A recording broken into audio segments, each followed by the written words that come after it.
Gezgin bir şef Kore'de. Ben bunu götürüyorum yalnız. Tadı çok güzel.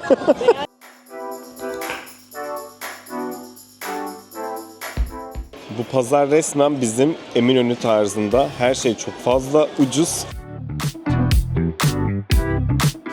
Acı soslu olanlar var. Onlar sanırım daha lezzetli oluyor. Bunu sade yapmışlar.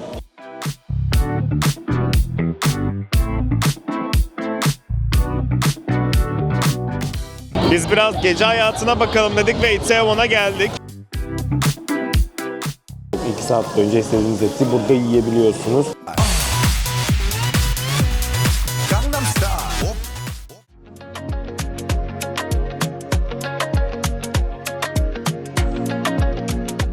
İncheon Havalimanı'ndayız. Yaklaşık İstanbul'dan buraya yolculuğumuz 9,5 saat kadar sürdü. Gelmeden önce mutlaka Türkler için KETA vizesini doldurmanız gerekiyor. Açıklamaya linkini de bırakacağım. KETA vizesini nereden alabilirsiniz, nereden doldurabilirsiniz? Açıklamada linkini bulabilirsiniz. Onu dolduruyorsunuz. Mutlaka gelmeden önce doldurun. Sonra size onay geliyor. Onay geldikten sonra ülkeye rahatça giriş yapabiliyorsunuz. Bizim işlemlerimiz kolay sürdü. Pasaportta da sadece kaç gün kalacaksınız diye sordular. Sonra hemen bir sticker yapıştırdılar pasaportumuza ve geçtik.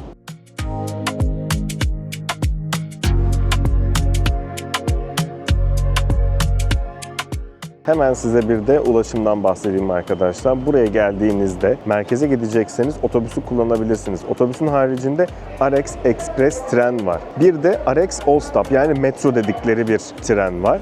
Biz RX Express treni aldık çünkü 43 dakikada gidiyor. Size oturma yerinizi de veriyor. O şekilde 43 dakikada Seoul Central Station'a gidiyorsunuz. Diğer All Stop trende de her durakta duruyor. Yaklaşık 65 dakika sürüyor ve normal metro gibi oturma yeriniz vesaire falan yok. Aklınızda bulunsun.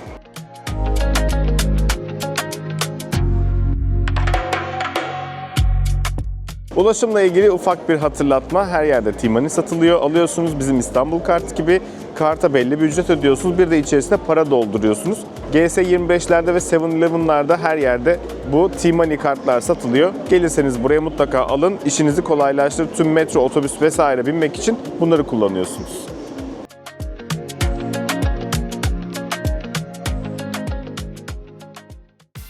Kore'ye gelmeden önce telefonunuza indirmeniz gereken muhteşem 5 uygulamayı sizlere sayıyorum. Google Maps çalışmadığı için harita niyetine Nevermap ya da Kakao Map'i kullanabilirsiniz. Taksi için de bildiğimiz Uber burada çalışıyor. Mesajlaşmak için ise Kakao Talk, son olarak da çeviri için kesinlikle Papago. Özellikle Papago'nun kamerasıyla menü çevirmek Kore gezinizi aşırı derecede kolaylaştıracak. Gelelim şimdi de konaklama kısmına. Biz merkez tren istasyonuna çok yakın loft tarzı bir daireyi Booking üzerinden kiraladık. Yalnız hemen ufak bir detay vereyim. Kore'deki evlerde ve hatta çoğu restoranda ayakkabılarınızı çıkarıp ev terliği giymeniz gerekiyor. Tabi bu kültür bize hiç de yabancı değil. Evimiz gayet tatlı ve kullanışlı, ufak bir mutfağı, oturma alanı var ve 4 kişi çok rahat bir şekilde konaklayabiliyor.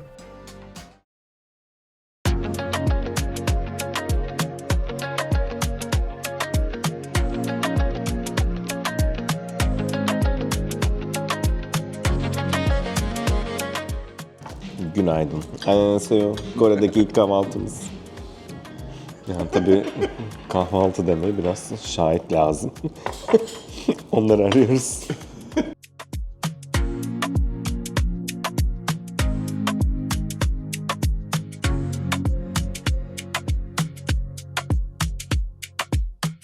Arkadaşlar bu pankek yani daha önceki yediklerimiz çilekse bunlar ne diye düşündürüyor insan kendine.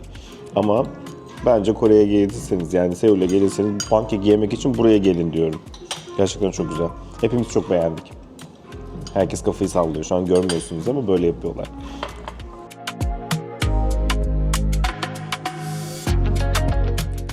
Kahvaltımızı yaptık. 4 kişiydik. Yemeklerimizi gördünüz. 4 tane de kahvemiz vardı. Toplamda 98.000 won ödedik.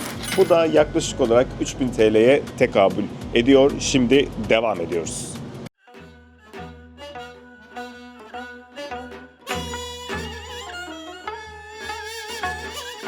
Şimdi hanboklarımızı kiraladık ve Seul'ün en önemli yapılarından bir tanesi olan Gyeongbokgung Sarayı'na geldik. Burası 1395 yılında Joseon Hanedanı'nın kurucusu Kral Taejo tarafından yaptırılan 5 büyük sarayın en büyüğü. 1592'deki Japon işgalinde tamamen yanıp küle dönmüş ve neredeyse 300 yıl harabe kalmış. 19. yüzyılda da aslına uygun olarak yeniden inşa edilmiş.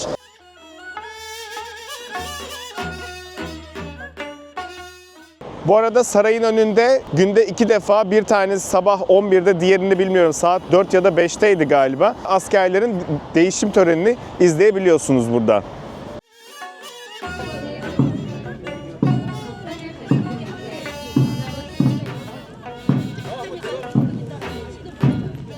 Kore'de sarayları da ücretsiz olarak gezmek istiyorsanız bizim gibi hanbok kiralayabilirsiniz. Hanboklarımızı Dayan Hanbok'tan kiraladık. Merak edenler için fiyatlar modele ve süreye göre 15.000 ila 35.000 won arasında değişiyor. Nasıl giyeceğim diye hiç dert etmeyin. Çalışanlar kabinde sizi baştan aşağı kendileri giydiriyorlar. Üstelik kadınlar için şahane de bir detay var. Saçınızı da kıyafetinize uygun bir şekilde geleneksel tokalarla örüp süslüyorlar ve anında gezmeye hazır olabiliyorsunuz. Alta açıklamalar kısmında linkini de bırakacağım. Gelirseniz bu kıyafetleri giyip ücretsiz olarak sarayları dediğim gibi gezebiliyorsunuz.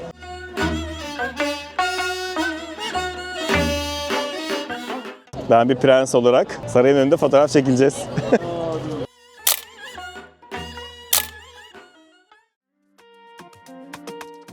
Vuracağım kılıcı, vuracağım kılıcı, bu saray benim olacak.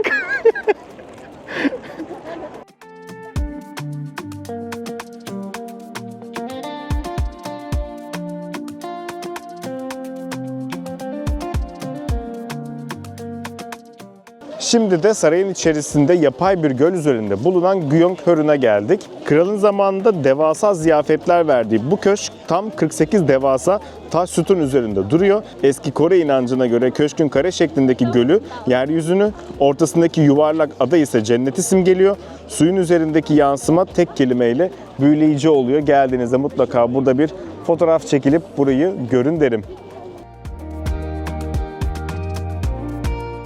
Eğer Kore'ye bahar aylarında da gelirseniz bu muhteşem sakura çiçeklerini de bolca görebilirsiniz.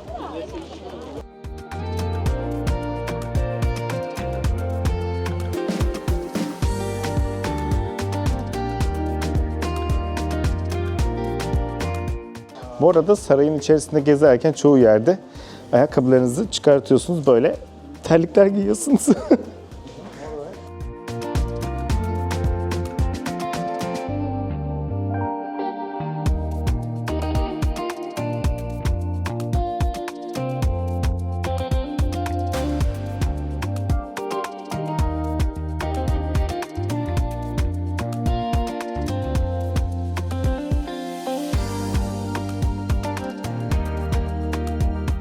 Sarayın içerisinde Kore kültürünü anlattıkları bir müze de bulunuyor.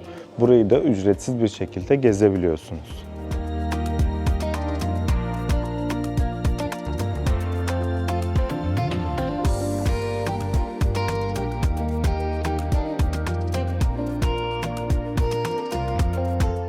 Burası gerçekten bayağı büyük arkadaşlar. Yani izlediğim videolarda bu kadar büyük olduğunu kimse söylememişti. Minimum yarım gününüzü alır burayı gezmesi.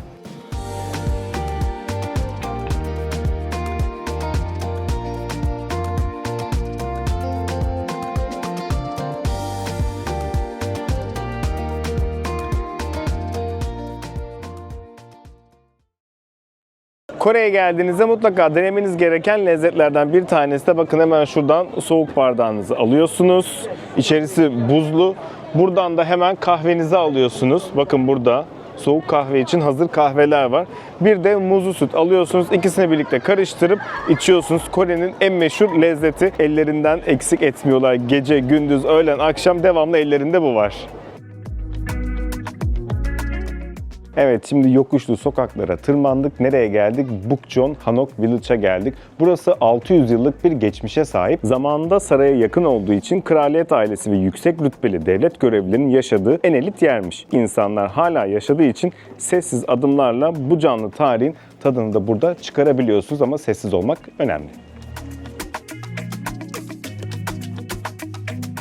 Bunu da unutmamanız için şöyle bir insan görevlendirmişler. Sessiz olmanızı hatırlatıyor size.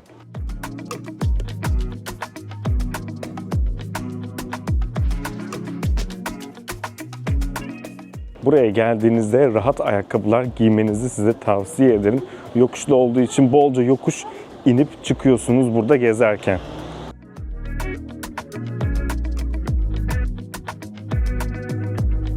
Şimdi biraz mola verelim istedik ve Greens Cookie denilen bir yer gördük. Buraya girdik ve kahvemizi söyledik. Buranın özel bir kahvesi varmış, ballı. Onu deniyoruz şimdi. Ve ortamı da çok güzel. Gelirseniz, siz de dinlenmek isterseniz burayı tercih edebilirsiniz.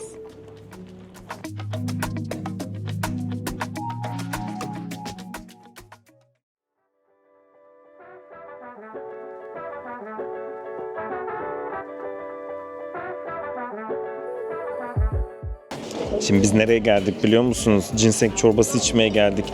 Böyle her yerde görüyorduk, çok da merak ediyorduk. Buraya gelmişken dedik ki bunu da bir deneyelim.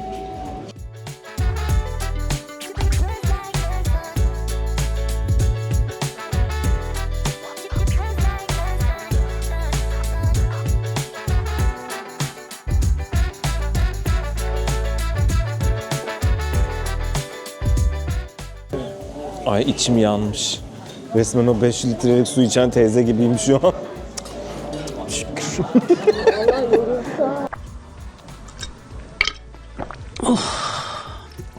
Çok şükür yarabbim. Bu ginseng çorbası, bu da kızarmış hali. Burada da meşhur Korean Fried Chicken söyledik.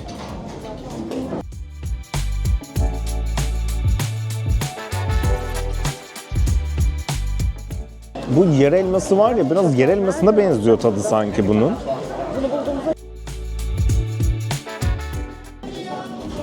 Bakın böyle bir şey.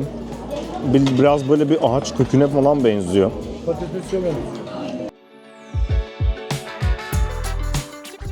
Bak ben dedim çok büyük geliyor zaten. Onu iki kişi onu söylese. İyi doğru söylüyorsun.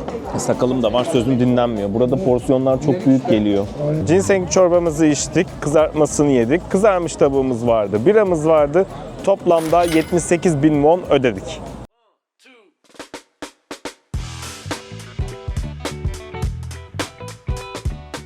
Şimdi de geldik Insadok Culture Street'e. Zamanında Joseon Hanedanlığı'nın üst düzey bürokratlarının yaşadığı bu bölge, bugün Kore'nin geleneksel ruhunu yaşatan en önemli caddelerden bir tanesi. Ülkedeki antika dükkanlarının neredeyse %40'ı burada bulunuyormuş. Geleneksel hanji yani köre kağıdı dükkanları, kaligrafi fırçaları ve ahşap oymacıların arasında dolaşıp arkamda gördüğünüz Samjigil kompleksinde de kendinize güzel hatıralar, böyle ufak tefek hediyeliklerde bakabilirsiniz.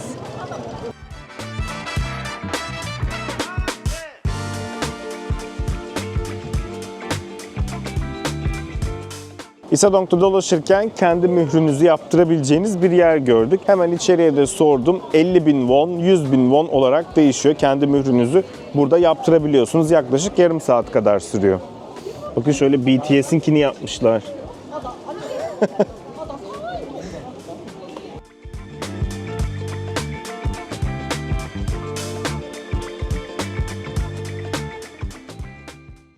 Plazaların arasında rengarenk kağıt fenerlerle süslenmiş olan Budist tapınağına geldik. Burası Kore Budizminin en büyük tarikatı olan Jogye'nin ana merkezi. Avluda ise bizi 500 yaşındaki, Kore'de çok nadir bulunan o devasa beyaz çam ağacı karşılıyor. Dışarıdaki metropol kaosu tütsü kokulu bu kapıdan girdiğinizden yerini derin bir dinginliğe bırakıyor. Bu arada girişte şöyle bir davul da var. Oraya 3 kere vurursanız size şans getireceğine de inanıyorlar. 3 kere vuruyorsunuz, ardından dileğinizi diliyorsunuz burada. 1, 2, kanalım 1 milyon olsun.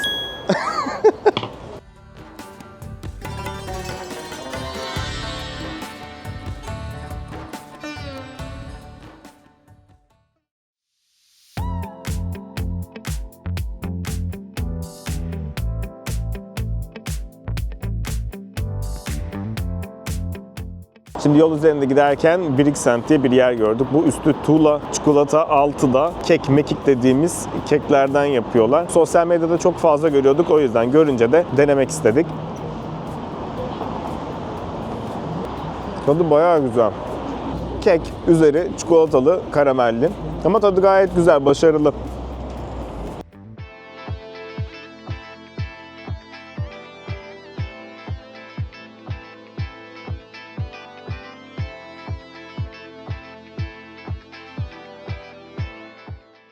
Salt butter bread diye Kore'nin meşhur bir lezzeti var. Paketlemesi çok tatlı. Ben bunu Instagram'da görmüştüm. Dedim ki buraya gelince deneyelim. Şimdi aldık. Bunu deneyeceğiz sizlerle birlikte. Toplamda 4 parça var. 12.000 won ödedik. Aa, bu ne ya? Kruvasan gibi bu. Ve sıcak.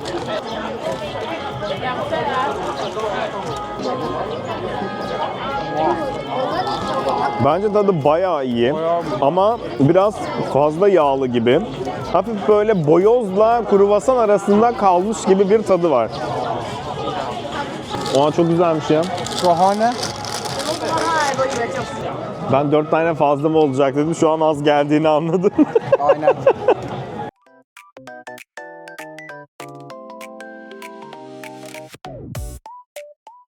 Kore dizisi severler hatırlar ki Goblin dizisini biliyorsunuzdur. Sarayın bu ana kapısı da Goblin dizisinin çekildiği noktalardan bir tanesi.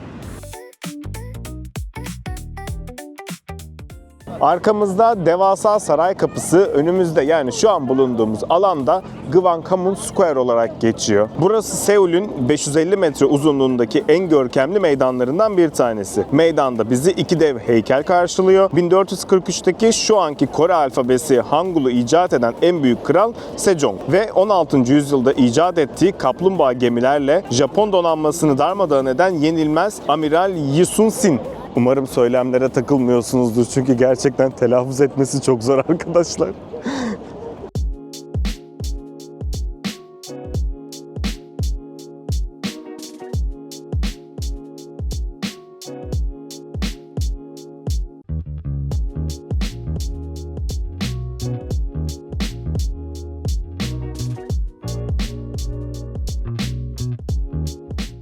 Şu an inanılmaz bir sokaktayız arkadaşlar. Her yer sağlı sollu böyle muşambaların arasında restoranlar var. Kore dizilerinde çok fazla görüyorduk. Bunlara aslında sojucu diyorlar. Soju içiyorlar burada en çok. Özellikle iş çıkışlarında buralar tıklım tıklım oluyor. Sanırım biz de şu an bir iş çıkışına denk geldik. İnanılmaz kalabalık. Yani şuraya bir bakar mısınız? Kore'nin kalbi, Seul'ün kalbi burada atıyor diyebilirim.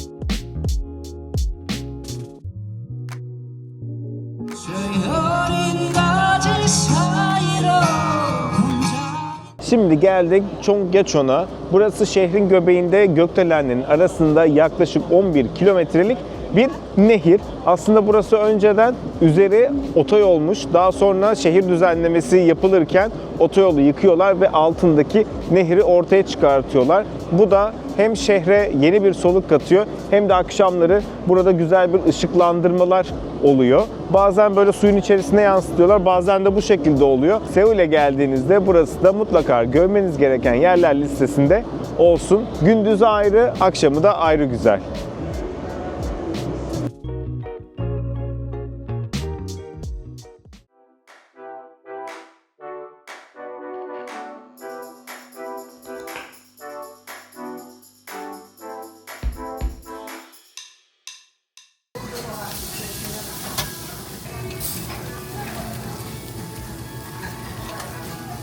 Şimdi biz Kore barbeküsüne geldik arkadaşlar. Etimizi gördünüz nasıl pişirdik.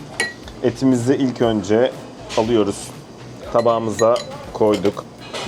Ama koymadan önce burada şöyle bir sirkeli bir sosları var. İlk önce eti onun içerisine batırıyorsunuz. Etinizi batırdıktan sonra tabağa koyuyorsunuz. Üzerine birazcık pesto sos, biraz da patates ekliyoruz. Biraz da wasabi ekliyoruz ve ardından eti afiyetle yiyebilirsiniz.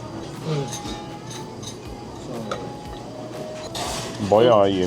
Yemeklerimizi yedik. Oldukça da beğendik. 4 tane et söyledik. Bir tane de büyük sojumuz var. Biramız var. Şarabımızı buradaki bir arkadaşımız getirdi bize. Toplamda 195.000 won ödedik bu gördüğünüz masa için.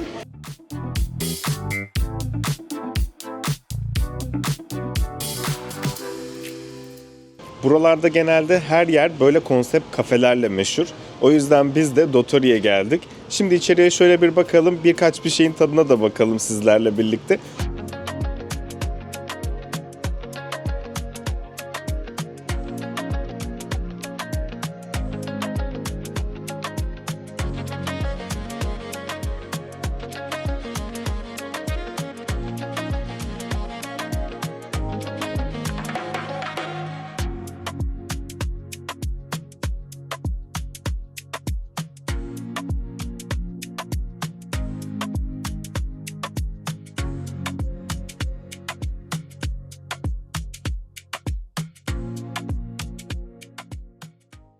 Şimdi biz Savaş Müzesi'ne geldik. Hemen Savaş Müzesi'nin girişinde şöyle bir anıt var. İki kişi birbirine sarılıyor. Kardeşler Heykeli adlı bu eserin gerçekten çok hüzünlü ve trajik bir hikayesi var. Biri Güney Kore ordusunda, diğeri ise Kuzey Kore ordusunda asker olan iki öz kardeşin savaş meydanında şans eseri karşılaşıp birbirlerine sarılarak ağlamalarını sembolize ediyor.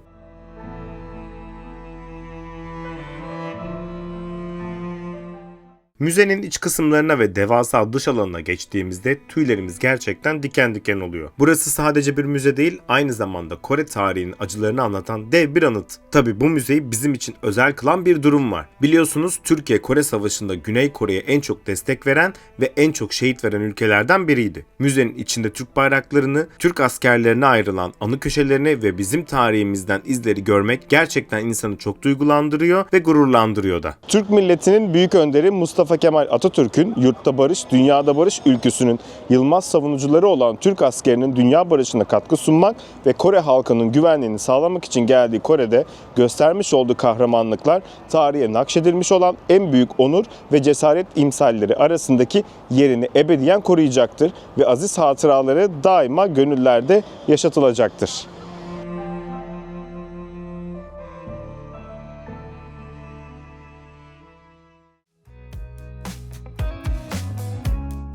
Şimdi ise rotamızı Seul'ün en büyük ve en etkileyici müzelerinden birine, yani Kore Ulusal Müzesi'ne çevirdik. Burası devasa modern mimarisi ve hemen önündeki huzur verici göletiyle sadece bir müze değil, aynı zamanda harika bir yaşam alanı. İçeri girdiğinizde ise Kore'nin antik çağlarından modern dönemine kadar uzanan dev bir tarih yolculuğu da sizi bekliyor. Mekanın tasarımı ve atmosferi tek kelimeyle büyüleyici.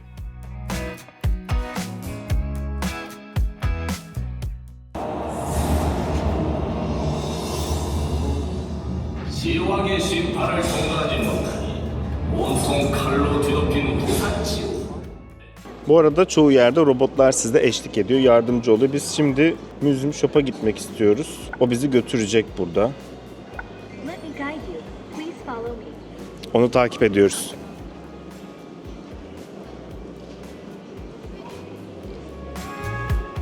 Kore'de hayat böyle akıyor.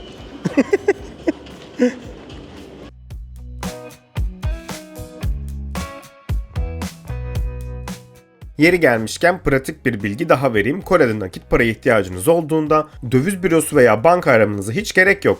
Metro istasyonlarında veya turistik yerlerde sıkça bu tarz döviz otomatlarına denk gelebilirsiniz. Sadece pasaportunuzu okutup saniyeler içerisinde elinizdeki dövizi Kore wonuna çevirebiliyorsunuz. Kurları da gayet makul, bizim işimize çok yaradı, bilginize.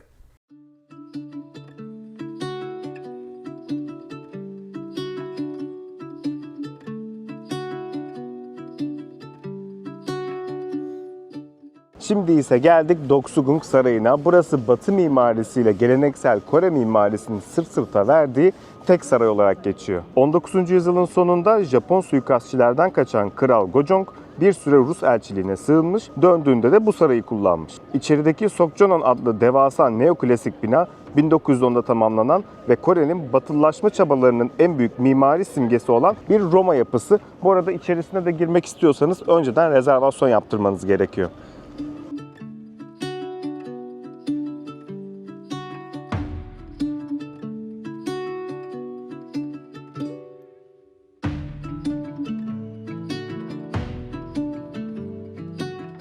Doksugung Sarayı'nda saat 2'de askerlerin geçiş seremonisi oluyor. Bu da bilginize. İzlemek isterseniz saat 2'de gelebilirsiniz.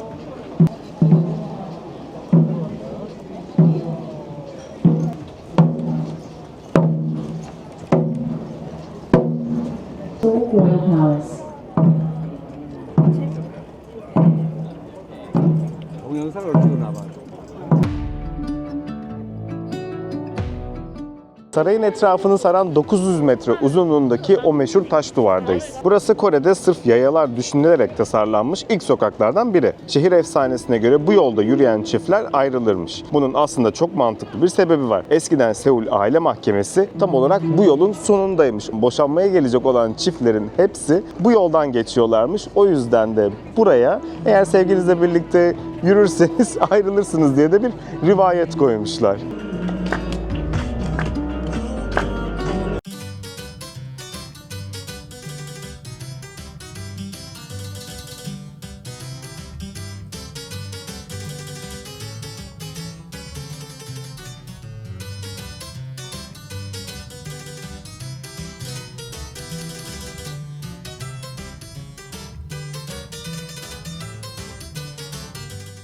Ve şimdi geldik Seul'ün zirvesine. Burası 1969 yılında bir yayın kulesi yani TV kulesi olarak inşa edilmiş. Toplam uzunluğu da 236 metre. Ancak dağın tepesinde olduğu için deniz seviyesinden tam 480 metre yükseklikten şehre bakmış olabiliyorsunuz. Birçok Kore dizisinde gördüğünüz aşk kilitleri de tam olarak burada yer alıyor. Aynı zamanda eğer hava kirliyse kule kırmızı yanıyor. Hava temizse de kulenin ışıkları mavi olarak yanıyor. Şimdi size Kore dizisinde bir ölüm sahnesi canlandıracağım. Benim vurulduğumu düşünün ama. Silah şuradan böyle bir vuruyor kurşun. Çık yapıyor sonra.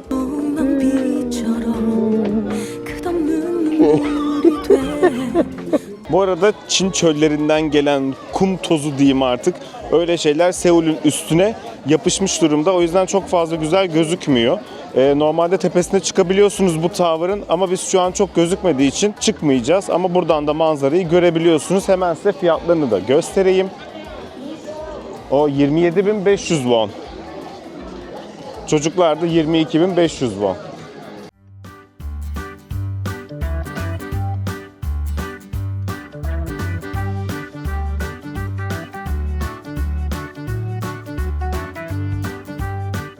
Yukarıya çıkışı teleferikle yapmıştık. İnişi de yürüyerek yapıyoruz. Yaklaşık yarım saat yürüyorsunuz aşağıya kadar. Ama inerken ufak ufak manzara noktaları var. Şehri tepeden rahatça izleyebilmeniz için.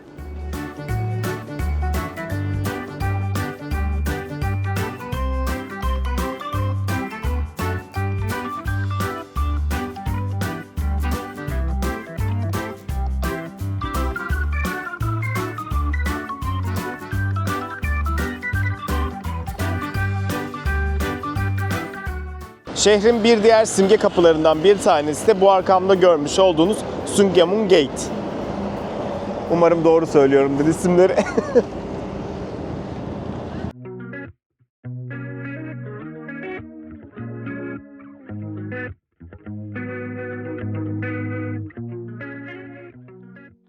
Para bozduracaksanız yani T-Money alacaksınız. Havalimanında bozdurmak mantıklı. Ama biz havalimanından otelimize taksiyle geldiğimiz için hemen Myeongdong'da dedik ki paramızı bozduralım. Çünkü en iyi fiyatı bu taraftakiler veriyormuş. Wonlarımız da bu şekilde. Üstünde böyle kralların fotoğrafları var diye tahmin ediyorum. Paraları da bu şekilde sanırım zengin oldum. Bunlar bir sıfır atsa rahatlayacağız. Sıfır atamadıkları için çeviremiyoruz da parayı kolay kolay.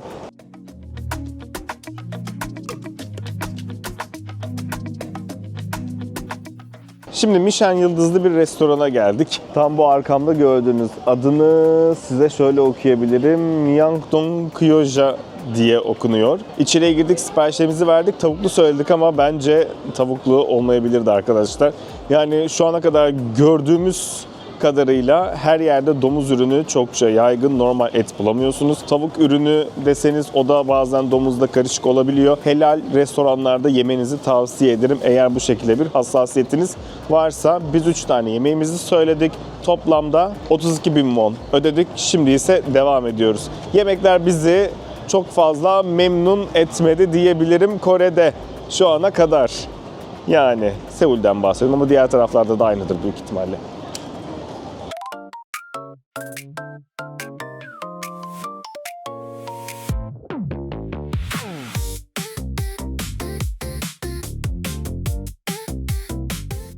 Geldik Seul'ün en hareketli bölümüne, Myeongdong'dayız. Burası aslında sabah alışveriş yapabileceğiniz yerlerden bir tanesi. Ama akşam olunca, yani hava kararınca bir sürü sokak lezzetleri oluşuyor. Bu arabaları böyle kendileri getiriyorlar ve bu şekilde tüm cadde boyunca arkaya kadar sokak lezzetleri devam ediyor. Burada böyle bir kestane gördük. Kestaneyi taşın içerisinde pişiriyorlar. O şekilde pişiyor kestane.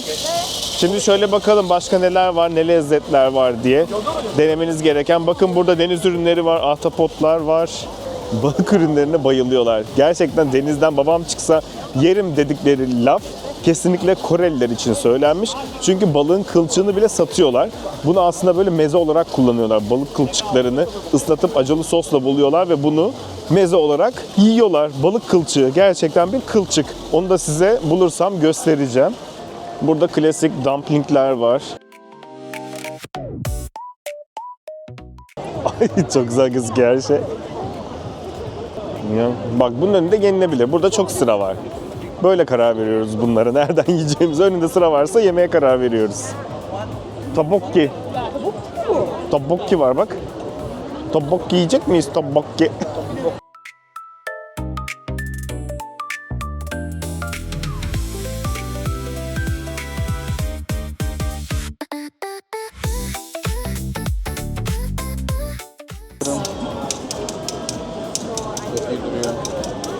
Çok lezzetli.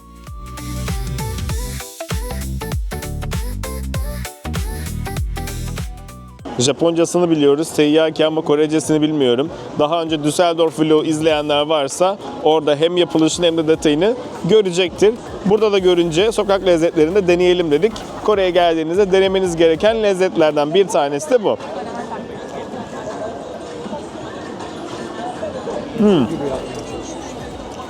Bu arada çikolatalı var, kremalı var ve kırmızı fasulyeli var.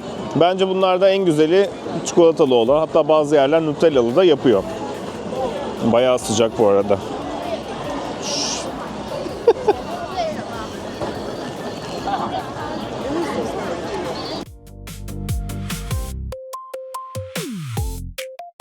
Bir de dizilerde hep gördüğümüz şu egg bread vardı. Bunu da görünce sokak lezzetlerinde denemek istedik ama ben böyle yumurtalı şeyleri hiç sevmiyorum.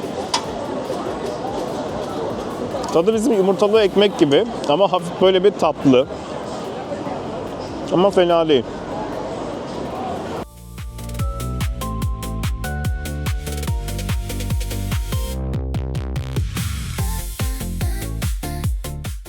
Bir diğer sokak lezzetimiz de peynirli ve patatesli hot dog arkadaşlar.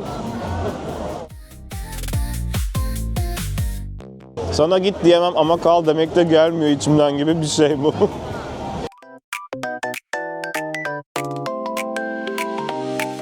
Bizi hep bu Kore dizileri bozdu bakın. Kore dizilerinde yedikleri her şeyi yemek istiyoruz ama bizim artık karnımız full. Bugün 6 tane mekana gidip yemek denemişiz ve üstüne sokak lezzetlerini deniyoruz ve daha gece bitmedi, hava bile kararmadı. Her neyse. Şimdi sarımsaklı ekmek deneyeceğiz. Keşke her şeyin üstüne şu şekerden de atmasanız ya. Sarımsaklı ekmekle şekerin ne işi var? Ama tadı güzel bu arada, yenir.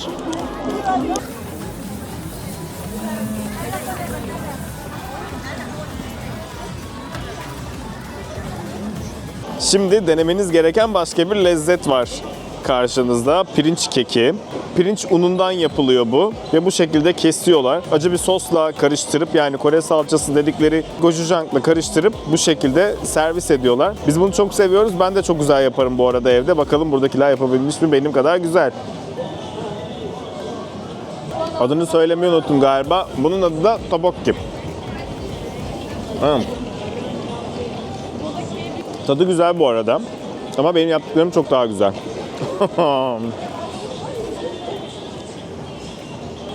Ben bunu götürüyorum yalnız. Tadı çok güzel. Bir de fish cake deniyoruz. Yani çok ümitli değilim bunun için. Acı soslu olanlar var. Onlar sanırım daha lezzetli oluyor. Bunu sade yapmışlar.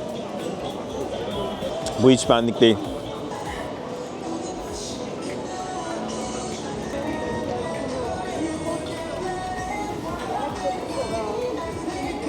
Sokak lezzetlerine doyamadık. Şimdi de japchae deniyoruz. Japchae de glass noodle olarak geçiyor. Bakın şu şekilde. Şimdi hazırsanız bunun da tadına bakalım. Bu arada ben çok seviyorum bunu da.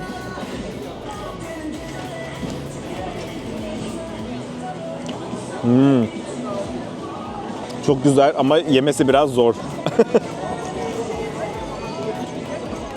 Biz biraz gece hayatına bakalım dedik ve Itaewon'a geldik.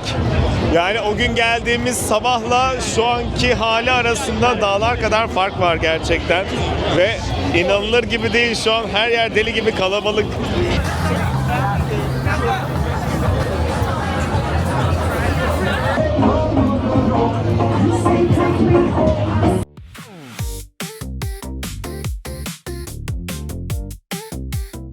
Valla Kore'de güzel bir yer bulduk.